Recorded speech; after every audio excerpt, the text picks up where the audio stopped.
আজ ৩ দিন হলো নতুন ম্যাচে উঠেছি। আগের ম্যাচটা যদিও অনেক ভালো ছিল, কিন্তু ছাড়তে বাধ্য হয়েছি। কারণ ম্যাচের বাজেটটা একটু বেশি করে ফেলেছিলাম। আর আমার পক্ষে সেটা সম্ভব ছিল না, তাই এই নতুন ম্যাচে উঠেছি।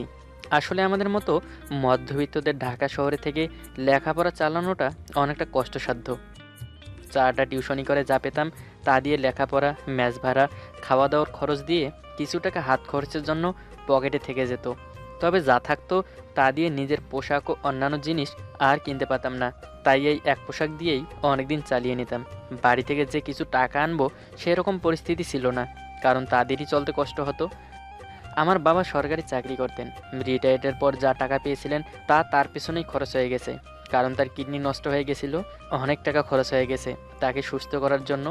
এখন নিজেদের জমি জমা দিয়ে যে টাকা আসে তা দিয়েই কোনো রকমের সংসার চলে। তার মধ্যে আমাকে টাকা দেওয়া অসম্ভব। তবুও মা মাঝে মাঝে কিছু টাকা পাঠায়, আর তা দিয়েই আমার পোশাক, অন্যান্য জিনিস কেনাকাটা করতে হয়। ১ মাস শেষ হয়ে অন্য মাস শুরু হয়ে গেছে, কিন্তু এখনও টিউশনের টাকা পাইনি। চলতে খুব কষ্ট হচ্ছে। অনেকবার বলেছি টাকাটা আমার খুব প্রয়োজন, তবুও দিচ্ছে না। না, এভাবে চললে আর সম্ভব না। তাই আজকে যেভাবেই হোক টাকা আনতে হবে। ম্যাচ থেকে আমার টিউশনিটা বেশি দূরে না হওয়ায় হেঁটেই যাচ্ছি। বাসায় গিয়ে আমার ছাত্রীকে বললাম তার মাকে ডাকতে। কিছুক্ষণ পর তার মা আসলো। কেমন আছেন আন্টি? ভালো। তুমি কেমন আছো বাবা? হ্যাঁ, আমিও ভালো আছি। আসলে একটা কথা বলার জন্য আপনাকে ডাকছি। হ্যাঁ বল। আসলে আন্টি, আপনাকে তো আগেই বলেছিলাম যে মাস তো শেষ হয়ে গেছে, আর এই মাসেরও কয়েকদিন হয়ে গেল। আমার টাকাটা আসলে খুব দরকার আন্টি। হ্যাঁ বলছিলে তো, কিন্তু আচ্ছা, তুমি একটু বসো, আমি আসছি। তারপর সে চলে গেল।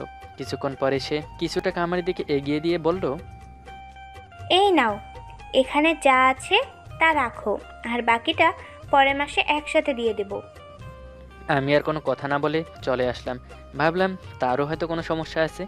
৪টা টিউশনের ১টার টাকা সঠিক সময়ে পেয়েছিলাম, আর বাকি ৩টার মধ্যে আজকে ২টা থেকে কিছুটা দিয়েছে, তবে পুরোটা দেয়নি। আর বাকি একটা থেকেও আজকেও দেয়নি।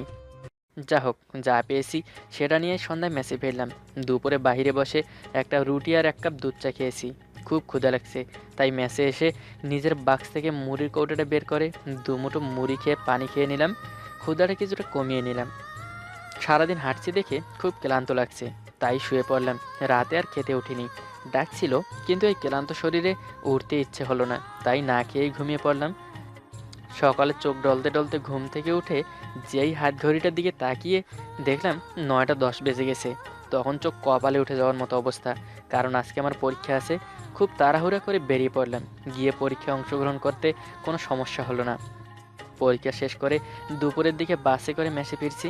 বাসে প্রচণ্ড ভিড়, বসার জায়গা পাচ্ছি না, তাই পিছনের দিকটায় গিয়ে একটু দাঁড়ালাম। এখানে তুলনামূলক একটু ফাঁকা রয়েছে। গরমে শরীর ভিজে টুপটুপ করছে, কপাল ঘেঁষে ঘাম ঝরছে। অনেকক্ষণ পর বাস এসে আমার মেসের রাস্তার মাথায় থামলো। আমি নেমে পড়লাম। খুব ক্লান্ত লাগছে, তাই রাস্তার পাশে বসে বিক্রি করা ১ গ্লাস ঠান্ডা শরবত খেয়ে নিলাম। ক্লান্তিটা কিছুটা কমেছে। তারপর মেসের দিকে হাঁটা দিলাম। এমন সময় পিছন থেকে কেউ একজন ডাক দিল। তানিম ভাইয়া দাঁড়াও। বেশ জোর গলায় ডাক দিল, তাই বুঝতে বাকি রইল না যে এটা মেয়েলি কণ্ঠ। পিছনে ঘুরে তাকাতেই আশ্চর্য হয়ে গেলাম। এ আমি কি দেখছি? প্রিয়ন্তী এখানে? না, ঠিকই তো দেখছি। হ্যাঁ, প্রিয়ন্তীই তো। প্রিয়ন্তী ছিল আমার স্টুডেন্ট। আমি যখন কলেজে পড়ি তখন আমি প্রিয়ন্তীকে পড়াতাম। কিন্তু সেই কলেজ জীবন শেষ করে যখন ভার্সিটিতে ভর্তি হলাম, তারপর প্রিয়ন্তীর সাথে দেখা হয়নি। তবে আমাদের মধ্যে একটা ঘটনা ঘটেছিল। আমি যখন প্রিয়ন্তীকে পড়াতাম তখন প্রিয়ন্তী আমাকে একটা লাভ লেটার দিয়েছিল। কিন্তু প্রিয়ন্তী তখন ছোট, সবেমাত্র ক্লাস 9-এ পড়ে। আমি যদি ওকে তখন আশকারা দিতাম তাহলে ওর পড়াশোনায় ক্ষতি হতো, আর আমিও সেরকমভাবে ভাবিনি। তাই শুধু ওকে পড়াতেই যেতাম, আর কোনো মতলব ছিল না। আমি সেদিন ওকে একটা কথাই বলেছিলাম, তুমি যদি এরপর কখনো এরকম কোনো কাজ করো তাহলে আমি তোমাকে আর পড়াতে আসবো না। এখন ঠিক করো তুমি কি করবে। ও মাথা নেড়ে বলেছিল আর কখনো হবে না। এই বিষয়টা নিয়ে পরে আর আমাদের মধ্যে তেমন কোনো কথা হয়নি। তারপর আমি ইন্টার পরীক্ষা শেষ করে রেজাল্ট ভালো হওয়ায় ভার্সিটিতে চান্স পেয়ে সেই যে চলে এসেছি, তারপর আর প্রিয়ন্তীর সাথে দেখা হয়নি। প্রিয়ন্তী দেখতে আগের চেয়ে একটু বেশি সুন্দর হয়েছে, আগের থেকে একটু শুকিয়ে গেছে, আর শেষ জন্যই হয়তো সৌন্দর্যটা বৃদ্ধি পেয়েছে। আমি প্রিয়ন্তীর দিকে এখনও আশ্চর্য দৃষ্টিতে তাকিয়ে আছি। এই যে ভাইয়া, এই তানিম ভাইয়া, কি হলো, কথা বলছো না কেন? হ্যাঁ, কেমন আছো? ভালো আছি, তুমি কেমন আছো? হ্যাঁ ভালো। তুমি এখানে? আমি তো এখন ঢাকা থেকে পড়াশোনা করি, কাছেই আমার আন্টির বাসা, আর আমি সেখানেই থাকি। আমি এদিক দিয়ে কলেজে আসা করি। আর আজকে যখন আমি রিক্সায় করে বাসার দিকে আসছিলাম, ঠিক তখনই তোমাকে বাস থেকে নামতে দেখলাম, আর পিছন পিছন ছুটে আসলাম। ও আচ্ছা, তা বাসার সবাই কেমন আছে? আঙ্কেল আন্টি সবাই ভালো আছে তো? হ্যাঁ, ভালো আছে। তারা সব সময় তোমার কথা মনে করে। হ্যাঁ আমি জানি, বাড়িতে গেলে যে তাদের সাথে দেখা করব সেই সুযোগই তো পাই না। তুমি কি এখানেই থাকো? হ্যাঁ, সামনেই আমার ম্যাচ। আচ্ছা চলো কিছু খেয়ে নেওয়া যাক, তারপর কথা হবে। না ভাইয়া, আমি কিছু খাবো না। আজকে আমার এমনিতেই লেট হয়ে গেছে। আন্টি চিন্তা করবে। তুমি বরং তোমার নাম্বারটা দাও, আমি রাতে কথা বলবো। আচ্ছা দিচ্ছি। তারপর আমার নাম্বারটা প্রিয়ন্তীকে দিয়ে আমি চলে আসলাম। আমার কীরকম যেন মনে হচ্ছে সেই ছোট্ট প্রিয়ন্তী আজকে এত বড় হয়ে গেছে। যে মেয়ে নিজের শহরে একা ঘুরতে পারতো না, সেই মেয়ে আজকে ঢাকা নামক ব্যস্ত নগরীতে দিব্যি ঘুরে বেড়াচ্ছে। আজকে প্রিয়ন্তীর সাথে দেখা হওয়ায় কথা বলা এখনও আমার বিশ্বাসই হচ্ছে না। জানালার সন্নিকটে দাঁড়িয়ে এই কথাগুলো ভাবছি আর আকাশের তারাগুলো দেখছি। তবে একটা জিনিস ঢের টের পেয়েছি, যে আমি প্রিয়ন্তীর ফোনের অপেক্ষা করছি। কিন্তু কেন এসব করছি কিছুই বুঝতে পারছি না। আমি তো একদিন প্রিয়ন্তীকে দূরে ঠেলে দিয়েছিলাম, তাহলে আজকে কেন ওকে খুব পেতে ইচ্ছে করছে? আসলে আজকে একটা কথাই খুব বিশ্বাস হচ্ছে, মানুষের মন কখন কী চায় তা নিজেও জানে না। আচ্ছা, প্রিয়ন্তী কি আমাকে চায়? কেনই বা চাইবে? ও দেখতে সুন্দর, এখন তো নিশ্চয়ই ওর একটা বয়ফ্রেন্ড আছে। আসলে না চাইতে পাওয়া জিনিসগুলো কখনো দূরে ঠেলে দিতে নেই, দিলে অনেক দিলে অনেক পস্তাতে হয়। যেমনটা আজকে আমি বুঝতে পেরেছি কেনই বা আজকে ওর সাথে দেখা হতে গেল। এর আগে তো অনেক ভালোই ছিলাম। মাথায় বিভিন্ন প্রশ্ন ঘুরপাক খাচ্ছে। অবশেষে সেই আকাঙ্ক্ষিত কলটা এসেই পৌঁছালো। প্রিয়ন্তী ওর নাম্বারের শেষে কয়েকটা ডিজিট বলেছিল, যাতে চিনতে অসুবিধা না হয়। ফোনটা বিপ বিপ করে বাজছে আর আমার হৃদস্পন্দনও বেড়ে চলছে। তারপর ফোনটা রিসিভ করলাম। হ্যালো তানিম ভাইয়া, হ্যাঁ প্রিয়ন্তী, বলো। কি করছো? কিছু না, বসে আছি। আসলে বসেছিলাম না, আমি তো তোমার কথাই ভাবছিলাম। কথাটা মনে মনেই ভাবলাম, সেটা আর প্রকাশ করলাম না। ও আচ্ছা, আজকে তোমার সাথে দেখা হওয়াটা এখনো আমার কাছে অবিশ্বাস্য লাগছে। হ্যাঁ আমার কাছেও। আসলে ভাবতে পারিনি আবার কখনো তোমার সাথে দেখা হবে। হয়তো এটাই হওয়ার ছিল। তবে আমি কিন্তু সব সময় তোমার খোঁজ খবর নিয়েছি, তোমার বন্ধুদের কাছ থেকে। প্রিয়ন্তীর কথাটা শুনে কেন জানি মনে হলো ও হয়তো এখনও আমাকে ভালোবাসে। তা না হলে আমার খোঁজ খবর নিতে যাবে কেন? একটু চুপ থেকে বললাম, আচ্ছা প্রিয়ন্তী, তুমি তো এখন বড় হয়ে গেছো, এখন আর ছোট নেই। এখন অনেক কিছুই বোঝো বা বোঝার মতো ক্ষমতা হয়েছে। তাই বলছি, তুমি কি কাউকে ভালোবাসো নাকি? হঠাৎ এটা জিজ্ঞেস করলে কেন? না আসলে তুমি দেখতে খুব সুন্দর, কলেজে পড়ো, এখন এটা হওয়াটাই স্বাভাবিক। ভালোবাসি কিনা বলতে পারবো না, তবে ভালোবাসার কথা চিন্তা করলে একটা মানুষকে খুব মিস করি। হয়তো তাকেই ভালোবাসি। কথাটা শুনে মনটা খারাপ হয়ে গেল। তারপর জিজ্ঞেস করলাম, কে সে? তোমার কলেজের কেউ? সেটা এখন বলতে পারবো না, পরে বলবো। আচ্ছা ভাইয়া, তুমি কি কাউকে ভালোবাসো? আরে না, আমার আবার ভালোবাসা? সারাদিন টিউশনি, তারপর ভার্সিটি করে, ভালোবাসার আবার সময় কই? আর আমার মতো অগোছালো কেই বা ভালোবাসবে?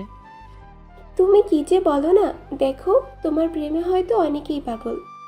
আচ্ছা বাদ দে। আচ্ছা ভাইয়া, এখন রাখছি, পরে আবার কথা বলবো। আচ্ছা ঠিক আছে।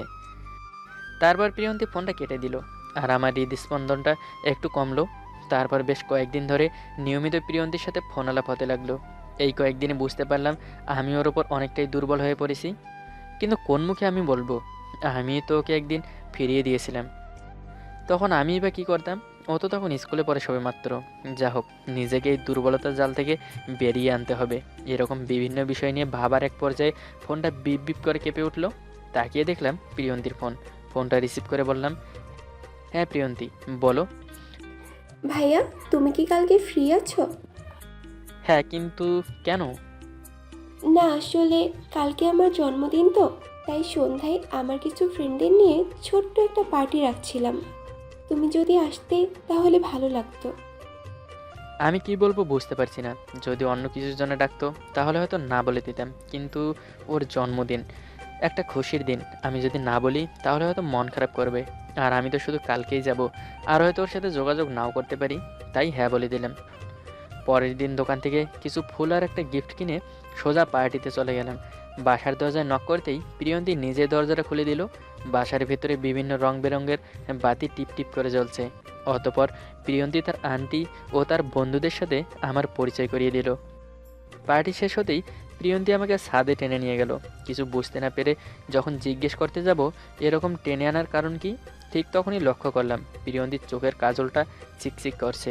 বুঝতে বাকি রইল না যে প্রিয়ন্তী কান্না করছে।